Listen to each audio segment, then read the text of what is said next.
Hi guys, hope everyone's doing well. I wanted to touch base, even though I'm taking a little break from home, somewhere a little greener this winter time, and wanted to talk a little bit about the big great swords, this time from a Chinese perspective, specifically about the Zhanmadao. So as a quick reminder, several different types of blades over the course of Chinese history have used the name Zhanmadao, or horse chop saber. Um, Unlike in if we try and directly translate the name Dao, a lot of times in English it translates to something like knife or cleaver, and we usually think of Chinese Dao as being a saber, especially if we're talking about from the Ming and Qing dynasties, because the military Dao of that time were basically single-handed, slightly curved swords or sabers. But there isn't an equivalent one-to-one term. A Dao is a chopper, a cutter, and it can be a variety of different things. It's not just sword-sized blades. Small little utility knives are called Dao, all the way up to great two-handed swords and even things like polearms. And whereas in Japan, by the time you get to great swords, you usually have blades that are two-handed with very, very long blades, so a longer proportion of blade length to handle length. In China, it was often the other way. When you get very long blades, they tended to be more like polearms, or kind of condensed polearms. So you have almost a 50-50 ratio to blade length and grip length, something like a nagamaki in Japanese. So you have things like the dadao and the pudao, that you see in later periods. But in the earlier periods, the first use of the Zhanmadao, where we can see the actual description of it, comes from the Song Dynasty. And so in the 11th century, we have the actual written court accounts of how it's supposed to be made, where it's made with a 1-foot long handle, and that's basically like a kind of 3-foot long blade, and has a big ring on the end. And we do have surviving accounts both in the artwork and a couple archaeological finds. But how was it used? So when we're looking at other great swords, we're just talking about the use of them against pikes. We have accounts from the Ming Dynasty. During the Ming, the name Zhanmadao probably referred more to a glaive, so something more like a Chinese halberd at the time. They did have the long swords that we've seen before, but they were called Changdao. Eventually in the Qing, they would use the name Zhanmadao for these long sabers again that were adopted from the Chinese, or from the Japanese pirates.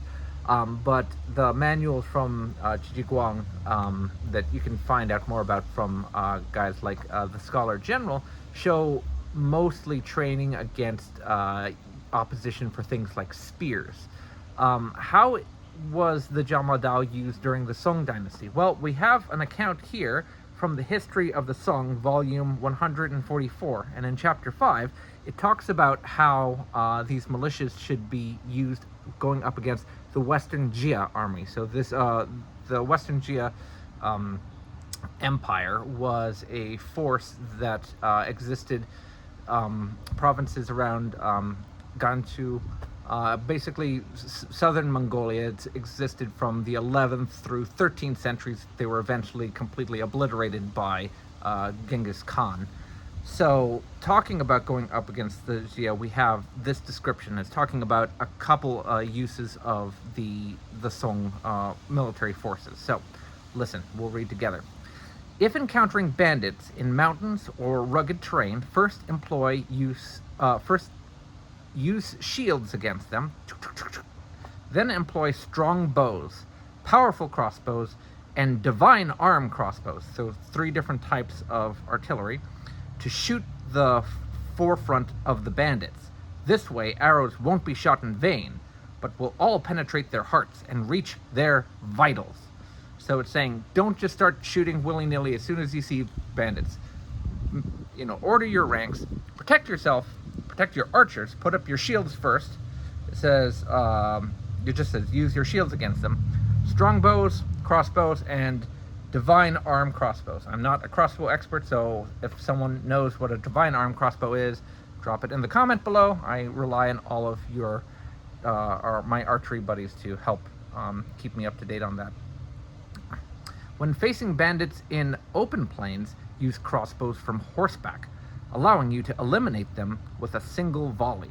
The effectiveness of both shields and horseback crossbows has been tested and should not be neglected.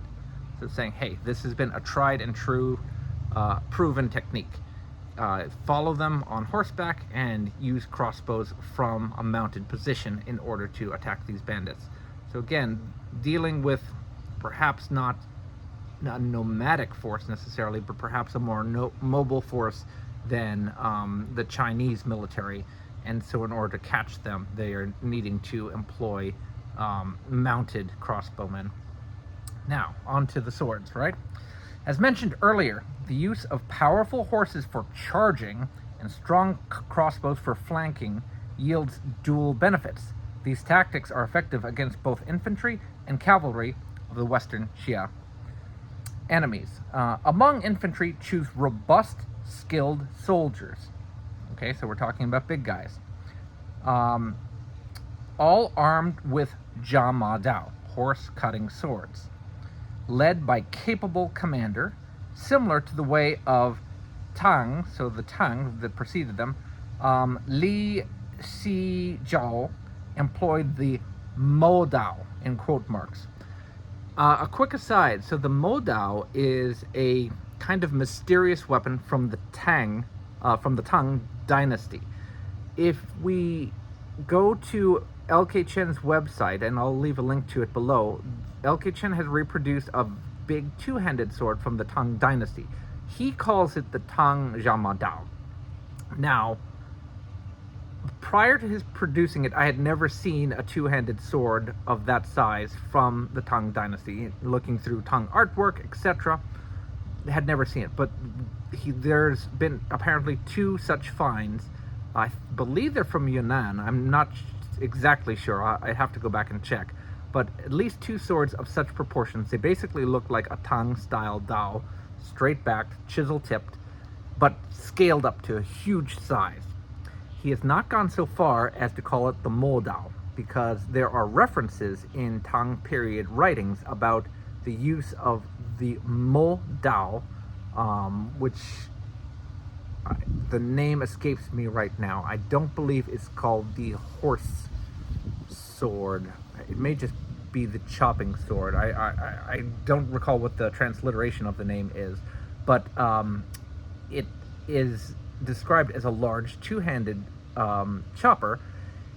However, there's conflicting accounts of what it may be. It might be a sword, it might be a polearm, it might have one side, it might have two sides, kind of like the Zhanmadao from later dynasties. So right now, scholars are still debating as to what exactly the Modao is. It might well be the sword that LKChen has reproduced. He has not gone so far as to declare it the Modao, and I think that that's a reasonable assessment. But here's a reference to it in the Song period, and he's saying to use the Zhanmadao similar to how the preceding forces in the Tang used their Modao. So going back to the text. Led by a capable commander, similar to the way Tang Li Zhao employed the Modao technique. When dealing with clashes from iron cavalry or foot soldiers threatening our formation, use horse-cutting soldiers to use Zhanmadao swords to advance, creating a surprising advantage for victory. So it doesn't exactly explain what they're doing. It doesn't say target the rider, target the horses, chop off the legs. It just says you want to have very powerful, kind of advanced or an elite unit with their own commander, have them and employ them in the same way as the preceding dynasty used them, and then go after the iron cavalry and foot soldiers that are threatening the formation. So this suggests that they might be acting as a bit of a rear guard, or perhaps they're protecting the flank, but that they are not just your typical average everyday line troop, that they are someone who is special and they have a specific role in the force, and that they might go after really hard to tackle units that are at risk of breaking into the rest of the formation.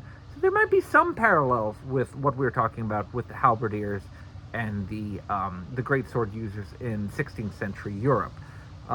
It's if I were all armed with them, it doesn't talk about them going and charging into the enemy ranks in this case, but again, since it's alluding to their use in the earlier period works, in order to do a complete study of it, we would need to read into what's discussed with the Modao and the Tang.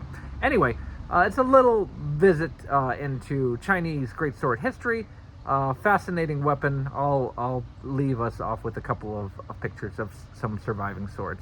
Hope everyone's doing well. I'll have one or two more videos of blade song while I'm still out on vacation. Take care, guys.